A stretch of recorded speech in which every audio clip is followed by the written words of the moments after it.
রাধে রাধে বন্ধুরা, সুপ্রভাত। তোমরা সবাই কেমন আছো? আশা করছি তোমরা সবাই ভীষণ ভালো আছো। আমরাও কিন্তু বেশ ভালো আছি। আজ হলো শুক্রবার, তোমাদের সবাইকে সাথে নিয়ে আজকের ব্লগটা শুরু করলাম। সাথে থেকো, আশা করছি আজকের ব্লগটাও তোমাদের অন্য দিনের মতো বেশ ভালো লাগবে। তো এখন ঘড়িতে বাজে ঠিক 5:30। আর আজকে না খুব ভোর ভোর উঠে পড়েছিলাম, জানো তো। 4:30টার দিকে একবার উঠেছিলাম, তারপর ছেলের জন্য আবার শুয়ে পড়েছিলাম। কেননা আমি যদি অত ভোর ভোর উঠি, ঠিক ছেলেও ঘুম থেকে উঠে পড়বে। তো তারপর মেয়ে আজকে স্কুল ছিল না, আজকে স্কুল ছুটি। টিউশনের স্যারও আজকে আসেনি, তো সেজন্য মেয়ে আজকে বাড়িতেই ছিল। তো এদিকে গরম জল লেবু দিয়ে ঠিক করে দিলাম, এবং কালকে রাতে যে ড্রাই ফ্রুটসটা ভিজিয়ে রেখেছিলাম সেটা সবাই মিলে খেয়ে নিলাম। তারপর এদিকে মুড়ি আর ছোলা ভিজেও বেড়ে নিয়েছি। তো এদিকে কি বলো তো, ছেলের জন্য চিড়ে সেদ্ধটা বসিয়ে দিলাম। তো মা আর বড় মা ওখানে চা খাচ্ছে। তো আমি এদিকে খামার বাড়িতে এসেছিলাম। তো কি বলো তো, এই সময় ছেলে ঘুমাচ্ছে, হাতে একটু সময় পেয়েছি।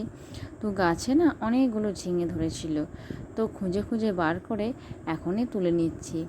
তো এখানে না অনেকগুলো ঝিঙে গাছ হয়েছিল, জানো তো, ঝিঙে গাছ, শসা গাছ। কিন্তু ওই বাঁশ গাছের ছাওয়ার জন্য না গাছগুলো একদম কি বলো তো দমে গেছে, একদম মানে ফলনটা কম হচ্ছে। তো এদিকে না হলে না প্রচুর শসা গাছ লাগানো ছিল, তো এদিকটা বেশি আওতার জন্য না এদিকের গাছগুলো একবারে শুকিয়ে গেছে। তো মোটামুটি 5টার মতো ঝিঙে তুলেছিলাম। তো যতই বাজার হাট থেকে পয়সা দিয়ে কিনে আনা হোক, কিন্তু গাছের সবজি, নিজের হাতে লাগানো গাছের সবজি নিজের হাতে তুলে মানে সেটা কিন্তু খেতে বেশ ভালো লাগে, জানো তো। তো যাই হোক, ছেলে যেহেতু ঘুম থেকে উঠে পড়েছে, ওই মাছটা বালতি থেকে বার করে আর একটা মাছে নুন দিয়ে দিয়েছিলাম, তারপরেই ছেলে উঠে পড়েছিল। তো ছেলে ঘুম থেকে ওঠার পর ছেলেকে ফ্রেশ করিয়ে দিয়েছিলাম, তারপর খাইয়েও দিয়েছিলাম। আর তারপর এদিকে বিছানাটা গোছাচ্ছি। আর কি বলো তো, কালকে রাতের দিকে যেহেতু বৃষ্টি হয়েছিল, সেজন্য ঠান্ডা ওয়েদারটা না রাতের দিকে বেশ ঠান্ডা ঠান্ডা মতো ছিল। সেজন্য ডাইরেক্ট পাখার হাওয়াটায় ঠান্ডা লেগে যাবে বলে কালকে রাতে মশারি খাটিয়েছিলাম। না হলে না প্রচণ্ড গরমে মশারি খাটাই না একদম। তো এদিকে দেখো বালিশগুলো সব গুছিয়ে নেব। আর কি বলো তো, জানলাগুলো না খুলে দিচ্ছি। জানলাগুলো খুলে দিলে রুমের মধ্যে বেশ আলো বাতাস আসে, বেশ ভালো লাগে। আর কি বলো তো, এখন সকালের দিকটা তো বেশ ঠান্ডা ঠান্ডা ওয়েদার, তারপর তো খুব সুন্দর রোদ উঠে গেছে বাইরে। তো এদিকে বিছানাটা গুছিয়ে তারপর একটু ঝেড়ে দিচ্ছি। তো কি বলো তো, বাড়িতে ছোট ছেলে থাকলে বিছানা বা বাড়িঘর পরিষ্কার রাখা কিন্তু খুবই কষ্টকর ব্যাপার। তো আমার তো মোটামুটি রুমটা সকাল থেকে 3 থেকে 4 বার ঝাঁট দেওয়া বা মোছা হয়ে যায়। ছেলে যে এত বায়না করে, তো চারিদিকে কি বলো তো নোংরা করে রাখে, তখন সেটা বাগাতে হয় এবং গোছাতেও হয়। তো এদিকে মেয়ে যেহেতু বাড়িতে ছিল, ও কিন্তু খুব সকাল সকাল পড়তে বসে পড়েছিল। তো পড়া হয়ে যাওয়ার পর এদিকে ওর ভাইকে কোলে নিয়েছিল। তখন কি বলো তো, আমি কাজগুলো করে নিচ্ছিলাম। তো এদিকে দেখো, একটা কুমড়ো, গোটা কুমড়ো ছিল, সেটাকে কেটে নিলাম। তো আজকে জলখাবারে কুমড়োর তরকারি বানাবো এবং ছেলের জন্য সবজির ঝোল বানাবো মাগুর মাছ দিয়ে। তো তার জন্য পেঁপে, বিন, গাজর, কুলেখাড়া, আলু এগুলো সব কেটে নিচ্ছি। আর একবারে টমেটো দুটো কুচিয়ে নেব। তো কুমড়োর তরকারিতে টমেটোর পেস্ট এবং যে মাছের ঝোলটা করব তার জন্য টমেটোর পেস্টটা করে নেব। আর এদিকে মশলার মধ্যে জিরে গুঁড়ো, আদা গুঁড়ো এগুলো সব আছে, তো সেই জন্য এর মধ্যে আর মানে আলাদা করে দিলাম না। তারপর এই যে একে একে কুমড়োটা কেটে নিলাম। তো সব রকম সবজি আমার কাটা হয়ে গেছে, এবার রান্নার পালা। তো এদিকে ছোটো কুকারের মধ্যে ঝোলের সবজিটা সেদ্ধ করতে দিয়ে দিয়েছি। আর এদিকে কড়াইয়ের মধ্যে তেল, 5 ফোড়ন দিয়ে আর টমেটোর পেস্টটা দিয়ে দিয়েছি। তো কিছুটা রেখেও দিয়েছি, ওই যে বললাম ঝোল বানাবো। তো টমেটোর পেস্টটা একটু ভাজা ভাজা হওয়ার পর এর মধ্যে একে একে সব গুঁড়ো মশলাগুলো দিয়ে দেব। তো দেখো আমার মেয়ের কাণ্ড। তো আমি যখন এটা মশলাগুলো দিচ্ছিলাম, এসে না খুন্তি নাড়াচ্ছিল। তো ও কী বলো তো, যখনই আমি কিছু বানাই ঠিক রান্নাঘরে চলে আসে এবং বলে যে আমি খুন্তিটা নাড়াচাড়া করব। তো আমি তো বলছিলাম যে বড় হয়ে তখন তো রান্না করবেই, তো এখন থেকে অত রান্নার শখ করতে হবে না। তো এদিকে দেখো একে একে আমি কিন্তু নুন, হলুদ, আদা গুঁড়ো, জিরে গুঁড়ো, চিনি সব কিন্তু এই পেস্টটার মধ্যেই দিয়ে দেব। তো ভালো করে মিশে যাবে তাহলে আর কি মশলাটার মধ্যে। তারপর কেটে রাখা আলু আর কুমড়ো একসাথে দেব। তো অন্য দিন কি হয়, আলুটা আমি আলাদা করে সেদ্ধ করে নিই, শুধু কুমড়োটাই আর কি কষে নিই। কিন্তু আজকে আলু আর কুমড়ো একসাথেই দিয়ে দেবো। তার কারণ হচ্ছে কুমড়োটা বেশ নিরেট, মানে সেদ্ধ হতে অনেকক্ষণ সময় লাগবে।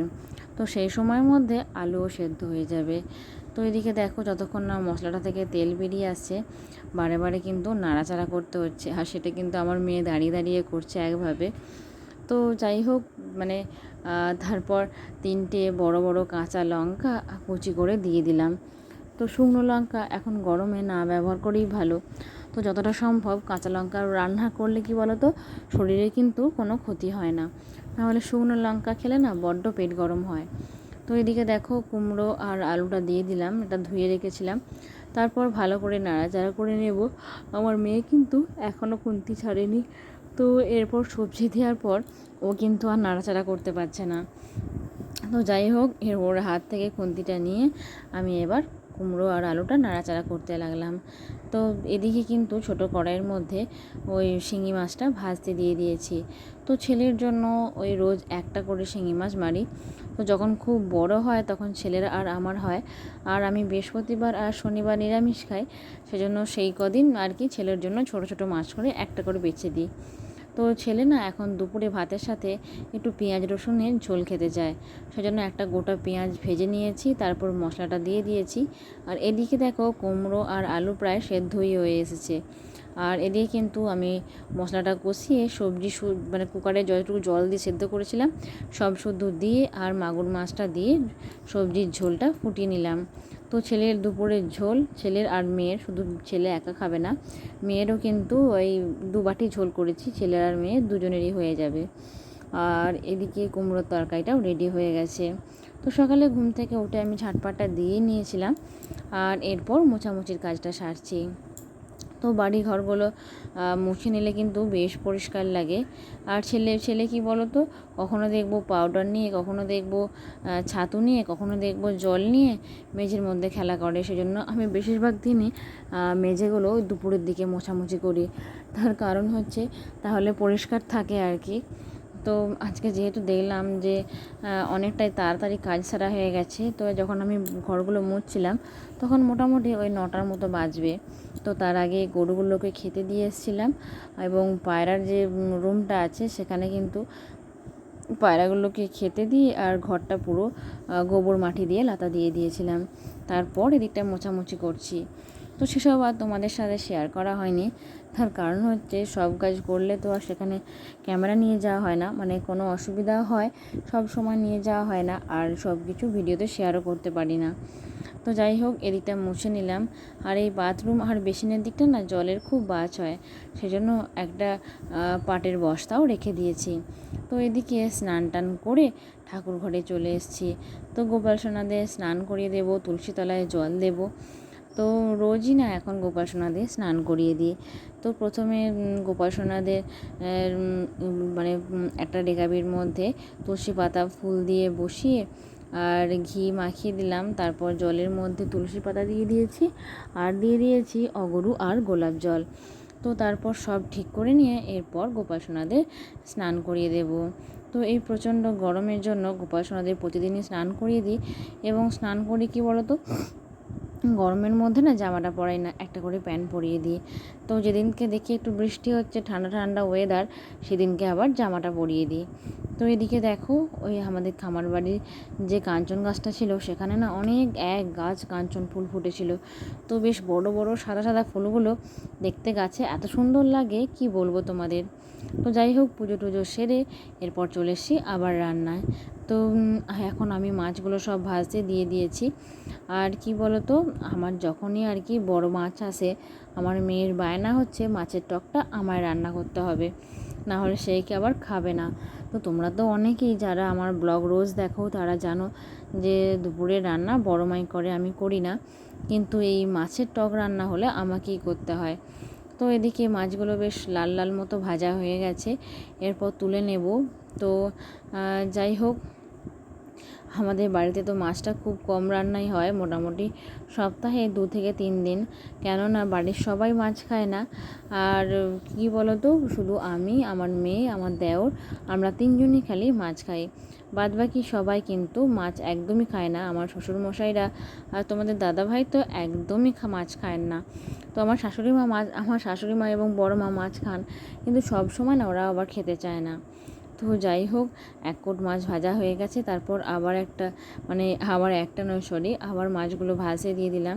তো এদিকে মাছগুলো সব ভেজে তুলে নিয়ে কড়াইয়ের মধ্যে 5 ফোড়ন আর শুকনো লঙ্কা দিয়ে দিয়েছি, আর একটা জায়গার মধ্যে নুন, হলুদ, তেঁতুল, গুড় সব একসাথে করে আর জলটা ঠিক করে রেখেছিলাম। তো এটা এবার ঢেলে দিচ্ছি। এবার কি বলো তো, আমার মেয়ে না একটু টক মিষ্টি আর একটু তেঁতুলটা গাঢ় ধরনের খেতে ভালোবাসে। তো সেটা আমি পরিমাণ মতো দিই এবং ওকে দিয়ে চাখিয়ে নিই যে ঠিকঠাক হয়েছে নাকি। তো ভালো করে তেঁতুলটা নিগুড়ে দিয়ে দিলাম, আর যতক্ষণ না আর কি জলটা ফুটে ওঠে ততক্ষণ আর কি অপেক্ষা করব। তারপর জলটা ফুটে ওঠার পর একে একে মাছগুলো দিয়ে দেব। তো কি বলো তো, এটা বেশ যতক্ষণ বেশি ফুটবে মাছগুলো, তত মাছের ভেতরে রসটা ঢুকবে এবং টেস্টটাও ততটাই বেশি ভালো হবে। তো এদিকে যেহেতু ছেলের দুপুরের ঝোলটা অনেকক্ষণ আগে করেছি, সেজন্য মাছের টকটা হয়ে গেলে ওর উপরে ঢেলে দিয়ে তারপর মাছের ঝোলটা আরেকবার গরম করে নেব। তো এদিকে দেখো মাছগুলো একে একে দিয়ে দিলাম। তো এটা আবার খানিকক্ষণ ফুটবে, তারপর রেডি হয়ে যাবে। তো বন্ধুরা, আমার আজকের ব্লগটা তোমাদের কেমন লাগলো অবশ্যই কমেন্টে জানিও। আজকের মতো এই পর্যন্তই। রাধে রাধে।